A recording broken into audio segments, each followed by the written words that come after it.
குழந்தைக்கு தாய்ப்பால் குடுத்துட்டு இருக்கும்போது, பலாப்பழம் சாப்பிடலாமா? அப்படின்னா, குழந்தைக்கு தாய்ப்பால் குடுக்கும்போது பலாப்பழம் சாப்பிடக்கூடாது.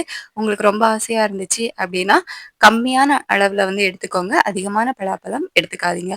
ஸோ, இதுக்கான ரீசன் என்ன அப்படின்னு பார்த்துரலாம். பலாப்பழம் வந்து சூடு தரக்கூடிய ஒரு உணவு. அதாவது உடம்புல உள்ள ஹீட்ட வந்து அதிகரிக்கும். ஸோ, நீங்க வந்துட்டு பலாப்பழம் அதிகமா சாப்பிடும்போது, உங்களோட உடம்புல உள்ள ஹீட் அதிகமாறதா மட்டும் இல்லாம, தாய்ப்பால் வழியா அது குழந்தையும் வந்து அஃபெக்ட் ஆகும். ஸோ, அந்த மாதிரி குழந்தைக்கு அதனால ஏதாச்சும் ஒவ்வாமை ஏதாச்சும் ஏற்படலாம். ஒவ்வாமை மீன்ஸ் குழந்தைக்கு வாந்தி, வயித்துப்போக்கு. ஸோ, இந்த மாரி ஏதாச்சும் சிம்ப்டம்ஸ் வந்து நமக்கு காட்டும். நீங்க வந்து பலாப்பழம் சாப்பிட்டு குழந்தைக்கு இந்த மாரி ஏதாச்சும் இருக்குது அப்டின்னா, கண்டிப்பா வந்து அவாய்ட் பண்ணிக்கோங்க பலாப்பழத்தை. குழந்தைக்கு ஒத்துக்கிற உணவுகள மட்டும் வந்து எடுத்துக்கோங்க.